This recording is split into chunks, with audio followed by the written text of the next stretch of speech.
They're late in the first half. You called, I think, your first time out of the season. What was the message to the guys during that timeout, and what did you think of the way they responded? I think they responded good. Won't repeat what we talked about. Thought we had to play with much more defensive tenaciousness, be more disruptive. I think we ended the half on a 10-2 run. We did not end the half properly against Fordham. We talked about that in that huddle. But I thought the start of the second half, the end of the first half was phenomenal. Not happy at all how we ended the game the last 10 minutes. But it is what it is. We got to generate more free throws attempted. Only 15 tonight. I don't know if we've had a team in a long time only shoot 15 FTAs, and then obviously 20 turnovers in a win is kind of unheard of. We got back to maybe a little bit of our problem overseas, turning the ball over. But they weren't turnovers caused by defense. They were self-inflicted turnovers. So, but we did do a good job passing the ball. We had 231 passes, where we have been right around that 150 to 175 mark. So we shared the ball good, 17 assists on the 28 field goals. And defensively, we're through 3 games, we're really good defensively. Knocked down a couple threes tonight. It seemed like he kind of is more comfortable as the games go by. Just how encouraging is it to see him probably ahead of schedule from what you probably expected from him? Yeah, I mean, I thought he played really well tonight. Jordan did. I thought, Jordan knocking down 2 3 balls changes a lot of stuff for us offensively. I thought he was really good being aggressive. His shot selection was really good. He had 3 steals in just 15 minutes. Obviously, there's concern right now about his ankle, which is why I didn't play him more. He was on pace to probably play 30 plus minutes. Unfortunately, he did get hurt, and he was playing really, really good.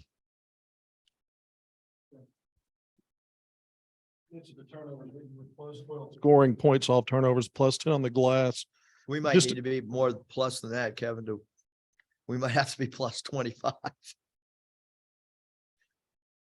So I guess the question is just in those aspects, blue collar glass, you talked about the defense, but just looking at the blue collar basketball, you said that's probably the main thing with DNA on this for your team. How did that look to you tonight? Yeah, I thought defensively, we came in like there was some, in those first 30 minutes, there were some times where we gave up some dribble drives, and their post players did a pretty good job. But that was because we were staying attached to 3-point shooters. And so I don't think we've given up more than 5 threes in the 2 games that the 3 games that we played. South Dakota State's a really good 3-point shooting team. I mean, you're going to see this team have a lot of nights in the Jackrabbits where they shoot make double-digit 3 balls during the course of their season. So I thought we did a really good job of hugging the 3-point line, making their 3-point shooters floor it. That was a big part of what we wanted to do. And then we felt like number 32, Detlinger, he was their leading scorer, and what were we going to do with the leading scorer? And obviously we held him without a field goal. So I thought that aspect of the question, Kevin, I thought we did a really, really good job defending across the board. They shot 32% for the game. And again, the 3-point defense holding them to 3 for 16. They also weren't allowed to get many attempts up because, we stayed attached. A lot of the turnovers just through these games and even in preseason have been kind of unforced. Is that a product self-inflicted? Of youth, We call it. it. Yeah. So is that a product of youth, or what do you kind of chalk that up to? I think it's probably a lot of things, youth, only a couple guys returning. So a lot of new players, trying to figure out how defenses are playing us. So I think there's a multitude of, and then we got to, we're putting guys in offensive positions maybe that they haven't been in their career.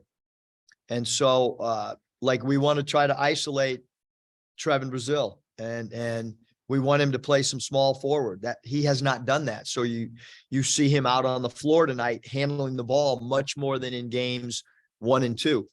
So he had 4 turnovers. So now he's got to grow from that when he's playing 25 feet from the bucket, and we're trying to get him in positions to beat people off the bounce. But he will. You know, we got a lot of guys that I want to continue to try to improve them, ball handler, isolation, dribble drive guys. You guys in scoring in all 3 games, and obviously Nick's absence or presence changes a lot of the scoring aspect, but is this something you expected from Ricky, and can he sustain this kind of production? Yeah, I mean, thank goodness for Ricky and TB. Because right now those guys they're both playing phenomenal. I mean, to think that you can bring a guy off the bench and he can have the impact that he has. He's a starter. And normally when you go to your bench, you're kind of, hey, can you play, and then you get start. But with him, our game elevates. And I even thought the first half, I told the staff coming out that he didn't play enough in the first half, and that was on me. Like if he needs to get in a minute 30, then we need to get him in there and not wait. So I don't know where I'm going. Anthony had, I think 5 points, 5 rebounds, 5 assists, and 4 steals tonight. He's not scoring at a super high clip, but he seems to be stuffing the stat sheet. Just how do you assess his season so far? Well, first of all, I think defensively, Anthony's been a 10 out of 10. Defensively, it's really hard for people to get 3 balls off over him because of his length. He's doing a great job of sliding and moving his feet. I think one of the things that we had talked about was a guy, 6'8" defending point guards, maybe be a struggle to keep guys in front of him for a time, but defensively, he's been great. I thought tonight was by far his best offensive game of trying, because, a lot of point guards at all levels, it's a hard thing. Like, when do I shoot? Am I going to be aggressive? Am I trying to get my teammates involved? Because by nature, AB wants to be a pass first guy. But we're going to need him to get downhill some, and we're going to have to continue to come up with different play patterns that can kind of help him maybe be a little bit more aggressive offensively. But knocking down the 3, big step in the right direction. Jay Walsh knocking down 2 threes. TB's made some 3s. Ricky can make some. So now all of a sudden, I think that defense will hopefully open up a little bit more. It's kind of a 2-parter. What Has did you? Bob really not asked a question? That's what. He's, Are you all right? he's on deck. He's on deck. No, seriously. Do you have a voice tonight? Okay. 2-parter. What did you make of Jordan's stretch late in the first half? He knocked down the 3, had 2 steals and a block. And then secondly, what was your viewpoint of Trevin's dunk? I know I'm a young guy, but that was one of the more maybe impressive in-game dunks I've seen. Yeah, I mean, the dunk's already gone viral.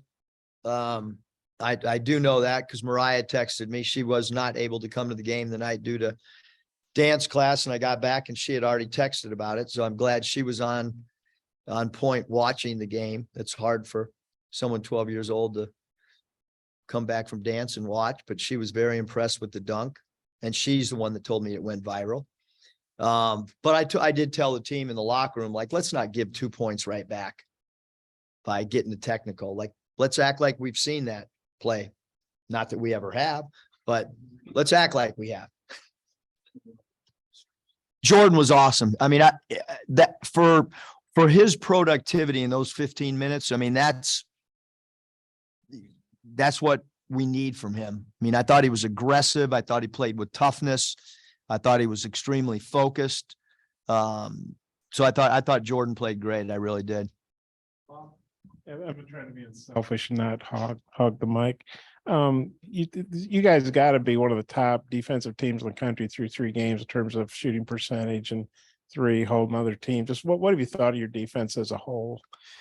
Really happy with how we've defended. I think when we do drills in practice, they do a really good job. Surprisingly, because I thought maybe this would really have to evolve, but the buy-in and paying attention in drills, really high level, maybe as much as any team that we've had from a defensive standpoint, them going from basket to basket, not, I mean, they're probably bored, but they don't act like they are. Their body language is buying in, where maybe in the past, we've had some guys that got bored doing our station work.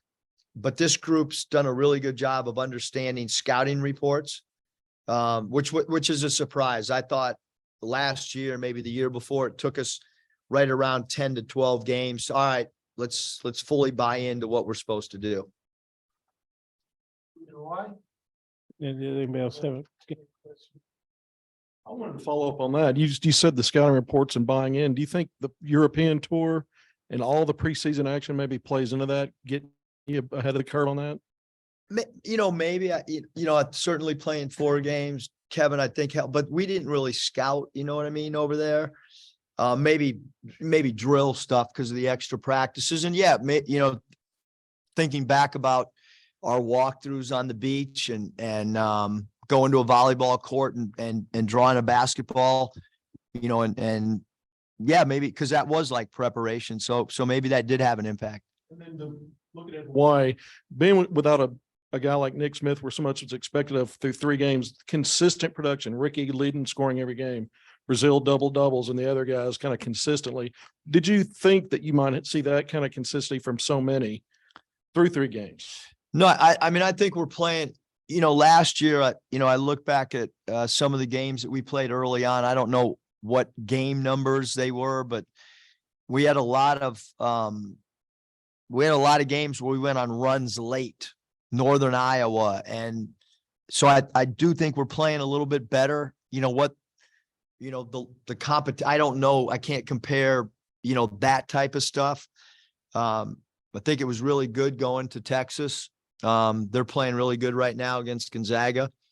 But the bottom line is we have 3 really tough games coming up, against long athletic teams, 3 games in 3 days with the lineup right now that we can't really, afford to have sprained ankles and stuff like that. So, I mean, I don't know if I've told you guys, but Dave Odom called and he kind of runs the tournament and he said, "Hey, I'm just saying, coach, that somebody's coming back 0-3 that's really good." And that's a true statement because somebody is. So that we got to try to go focus and win our first game and then see what happens from there. And that game's Louisville's I just told the team, Louisville's going to put a streak together, and they're going to play an A+ game sometime here in the near future. I can guarantee you that. Wow. Yeah, speaking of 0-3, Louisville is 0-3, and they've lost Beller. If they had 4 more points, they'd be 3-0. Yeah. So they're, I mean, it's to lose 3 games by 1 point. That's again, they're 4 points away from being 3-0. But the competition, but Bellarmine. I wouldn't want to play them. You see that game? I did. Those guys, I've never seen a team pass the ball so much in my life. I've never seen a team not dribble the ball like that. It was a work of art. I know we're not playing that team. I can tell you that. But we will not schedule them as long as I'm living. I promise that. I guess just obviously, 3 good wins here at home, but now you go to a neutral site and also kind of an exotic place. Although maybe it'll help that you guys have already been to Europe. But just how do you think, are you guys ready for a big tournament like this, do you think? We'll know pretty quick. I mean, we're going to find out, because Louisville's long, really good at offensive rebounders. Number 3, Ellis he's a dynamic scorer. We're going to have to shrink the floor. We're going to have to spy on him. We're going to have to have really good transition defense. We're going to have to not turn the ball over against some players that are pretty active defensively for sure. And then we're going to have to, the paint is going to be really important too. They have great size up front. There's not a lot of paint points available with the way that they defend the rim. both last year and what they've done this year at times. So we'll see. Any update on Nick and if he might be able to play in Maui, or kind of what's his status? Yeah, I mean, I think that, Nick has gone from, I mean, he was out there shooting just now. And, I think he continues to improve. But, he's still, I mean, we want to make sure he's in a good spot. So it's just still like it has been, it's day to day, and he has not practiced. He has not done 5-on-0 skeleton work. So it's continues to be a process that we just have to evaluate day. And when I say day by day, I'm not like, he's not going to wake up tomorrow and practice. But I'm not going to do an injury report and tell the whole world where we are day by day either. So he's not practicing right now. Yeah, making a trip. Oh, yeah. I know it's not exactly the same as the NCAA tournament. You don't have the day in between games, but does an event like this maybe give your team maybe a little experience in that quick turnaround against high quality competition?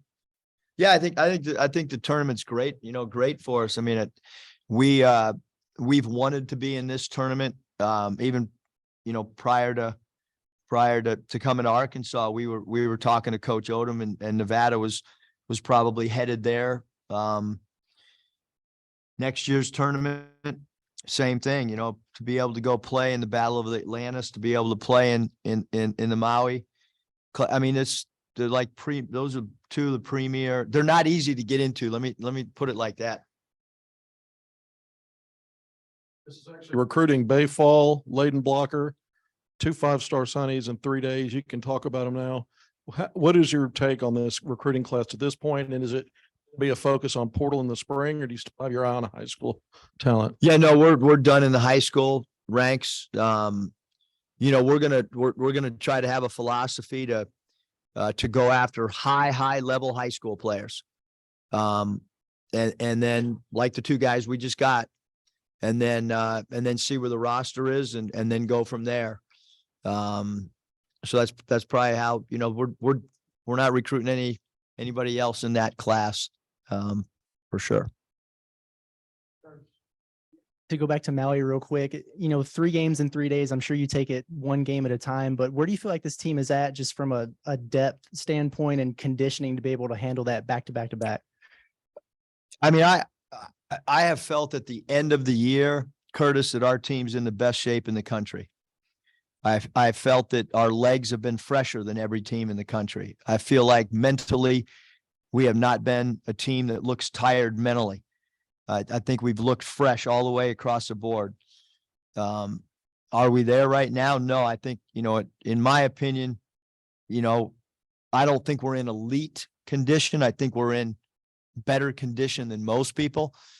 But my hope is that in time we'll be in elite condition. So I mean, we need Jordan to get healthy for sure, because we just, we can't afford anybody else. We do have a couple guys that are sick.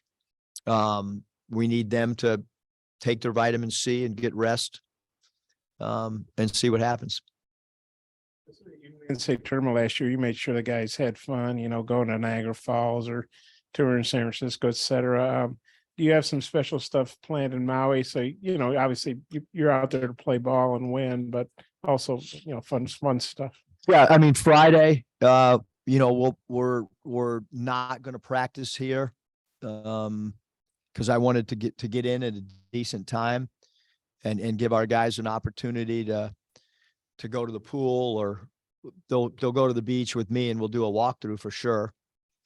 Sometime between 4 and 5. We'll go to dinner, but we are leaving earlier than what was originally planned so that we could be able to put our bags up and get out on the beach and instead of doing a semi walk through here, do it on the beach. And then on Sunday, is it Sunday? Saturday, we're doing surfing lessons. And my hope and goal is to get everybody up on the board. We did it at Nevada. We had all 13 players be able to stand on a surfboard in the water and try to ride a wave. The longer the board, the easier it is to get up for those of you who have not surfed before. So if you get a really long board, you got a pretty good chance of staying up if you have some balance. That was in Costa Rica. Waves weren't quite as big, probably.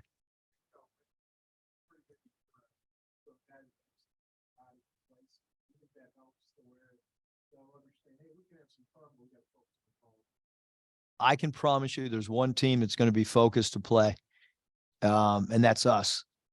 I don't know how the results are going to go, but when we went to Niagara Falls, that had no effect on, actually, it probably had a positive effect on our mental state rather than keeping guys in a hotel room, which I know teams basically had guys not leave their hotel room.